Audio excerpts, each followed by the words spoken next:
दोस्तों, रामायण में रावण की पत्नी मंदोदरी तो आप सबको याद ही होगी। जी हाँ, वही मंदोदरी जिसने अपने पति रावण को कई बार अनैतिक कार्यों को करने से रोका था। कहा जाता है कि रावण की पत्नी मंदोदरी एक ज्ञानी स्त्री थी। वह इस युद्ध का परिणाम जानती थी, इसलिए वह हमेशा से ही इस युद्ध के खिलाफ थी। जब रावण द्वारा माता सीता के हरण के बाद मंदोदरी को पता चली, तो वह उस समय भी रावण को माता सीता को सम्मान पूर्वक भगवान श्री राम को लौट आने की सलाह दे रही थी।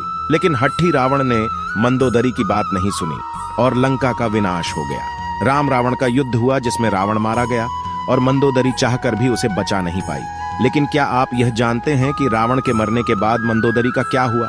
आखिर कौन थी मंदोदरी? क्या सच में रावण के बाद मंदोदरी ने विभीषण से दूसरी शादी कर ली थी?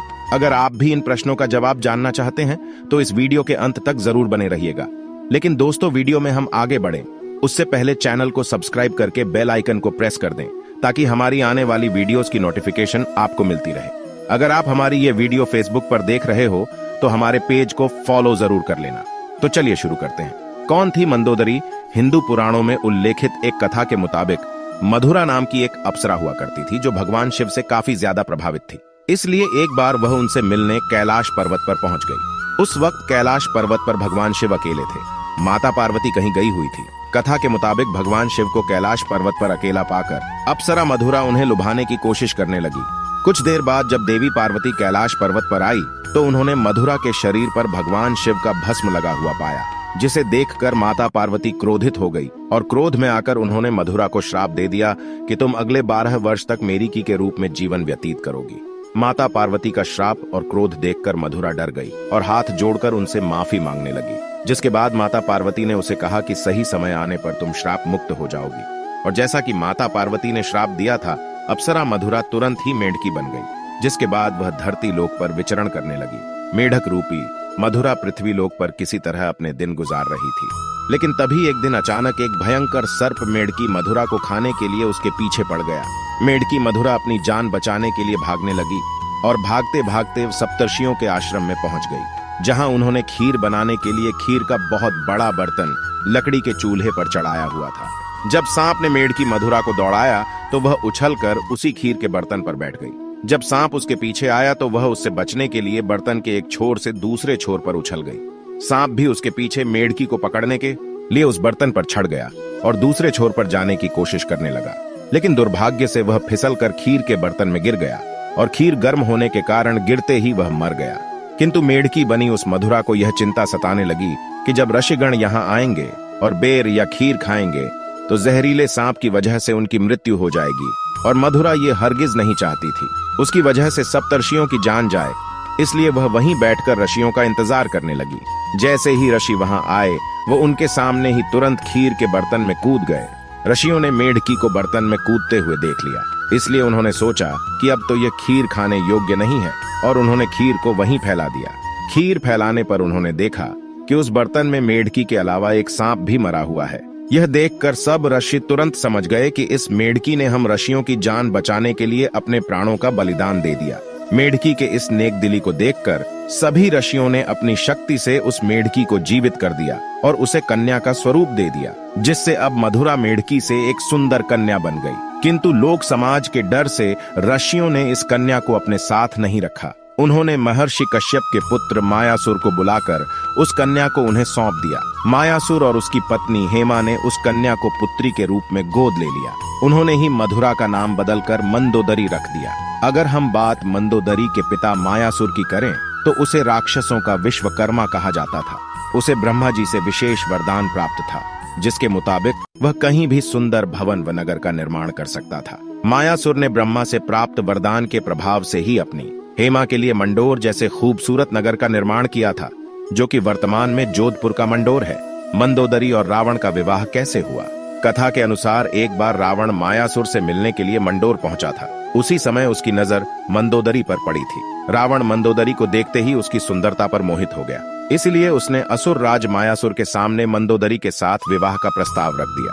कहा जाता है कि जब विवाह के लिए रावण और मंदोदरी की कुंडली का मिलान हुआ तब स्थितियां ठीक नहीं थीं। लेकिन रावण के बर्ताव को देखकर मायासुर ने उसे डर से मना नहीं किया। वहीं दूसरी तरफ मंदोदरी भी रावण से विवाह नहीं करना चाहती थी, लेकिन अपने पिता की बातों को टाल न सकी, जिस वजह से मंदोदरी ने रावण से विवाह के लिए हामी भर दी।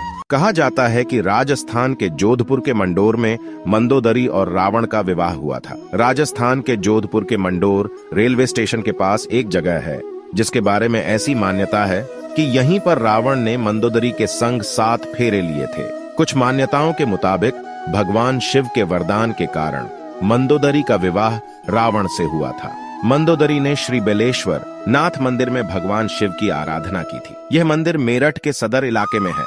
कहा जाता है कि मंदोदरी ने भगवान शंकर से यह वरदान मांगा था कि उसका पति इस धरती का सबसे विद्वान और शक्तिशाली हो। उस समय रावण ही एकमात्र ऐसा पुरुष था जो धरती का सबसे विद्वान और शक्तिशाली था। कहते हैं रावण मंदोदरी की सुंदरता पर इस कदर मोहित हुआ कि उसकी कई रानियां होते हुए भी उसने मंदोदरी को यह वचन दिया कि केवल मंदोदरी ही उनकी प्रमुख रानी और लंका की महारानी होगी।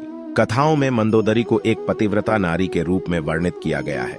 वह मंदोदरी ही थी जिसने अपने पति रावण के मनोरंजन के लिए शतरंज के खेल का प्रारंभ किया था। रावण से विवाह के बाद मंदोदरी को रावण से मेघनाथ और अक्षय कुमार नामक 2 पुत्र भी हुए थे। जनश्रुतियों के मुताबिक श्री राम द्वारा रावण के वध के पीछे मंदोदरी का भी हाथ था। कहा जाता है कि रावण की मृत्यु एक दिव्य बाण से हो सकती थी और उस दिव्य बाण के बारे में रावण ने सिर्फ मंदोदरी को ही बताया था, लेकिन हनुमान जी ने बहुत ही चालाकी से अपनी बातों में फंसाकर मंदोदरी से इस बाण के बारे में जानकारी हासिल करके उसे चुरा लिया और इस बाण की मदद से प्रभु श्री राम ने रावण का वध कर दिया था। कहते हैं कि मंदोदरी अपने पति द्वारा किए गए बुरे कार्यों से अच्छी तरह परिचित थी। वह हमेशा रावण को यही सलाह देती थी कि बुराई के मार्ग को त्याग कर सत्य की शरण में आ जाए, लेकिन अपनी ताकत पर घमंड करने वाले रावण ने कभी मंदोदरी की बात को गंभीरता से नहीं लिया और उसका परिणाम तो आप सभी जानते ही हैं, क्योंकि मंदोदरी ने विभीषण से विवाह। जब रावण ने सीता का हरण किया था उस वक्त मंदोदरी ने इसका विरोध किया। उसने रावण को मां सीता को पुनः राम को सौंपने को कहा था, लेकिन रावण ने मंदोदरी की बात को अनसुना कर दिया। प्रचलित कथाओं के मुताबिक राम रावण के युद्ध में विभीषण और मंदोदरी सहित कुछ गिने चुने लोगों को छोड़कर रावण के पूरे कुल का नाश हो गया था। रावण की मृत्यु की खबर जब मंदोदरी को मिली तो वह विलाप करते हुए युद्ध भूमि में पहुंच गई और रावण के शव को देखकर वह तेज आवाजें निकालकर रोने लगी। कहते हैं वहां युद्ध भूमि में मंदोदरी की नजर प्रभु श्री राम से भी टकराई। मंदोदरी को इस तरह से विलाप करता देख प्रभु श्री राम को भी अति दुख हुआ था। लंका के सुखद भविष्य के लिए श्री राम ने विभीषण को लंका का राजपाट सौंप दिया था और उन्होंने मंदोदरी के सामने विभीषण से विवाह करने का प्रस्ताव रखा था, लेकिन उस समय मंदोदरी ने इसका कोई उत्तर नहीं दिया। इसके बाद प्रभु श्री राम अपनी पत्नी सीता और भाई लक्ष्मण के साथ वापस अयोध्या लौट गए। वहीं दूसरी तरफ मंदोदरी ने रावण के वियोग में खुद को लंका के महल के कमरे में कैद कर लिया। बहुत दिनों तक इस कमरे में कैद रहने के बाद वह बाहर निकली और फिर उसने विभीषण से विवाह कर लिया। लेकिन कुछ विद्वान इस बात को सीधे तौर पर नकारते हैं। उनका मानना है कि असत्य किंवदंतियां हैं, इनका सच्चाई से कोई भी लेना देना नहीं है। दरअसल इन विद्वानों के मुताबिक मंदोदरी एक पतिव्रता नारी थी।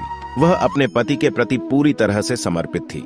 इतनी महान ज्ञानी और पतिव्रता नारी ऐसा निर्णय नहीं ले सकती। ऐसे में रावण की मृत्यु के बाद मंदोदरी का विभीषण से विवाह करना एक किंवदंती के अलावा और कुछ नहीं है। वैसे दोस्तों, आपको क्या लगता है कि क्या मंदोदरी ने विभीषण से दूसरा विवाह किया था? कमेंट में जरूर बताइए। इस वीडियो में फिलहाल इतना ही। उम्मीद है आपको आज की ये वीडियो पसंद आई होगी। अगर हाँ, तो इस वीडियो को लाइक करें और इस तरह के और भी अमेजिंग इंटरेस्टिंग वीडियोस को देखते रहने के लिए चैनल को जरूर सब्सक्राइब कर लें। बहुत बहुत धन्यवाद।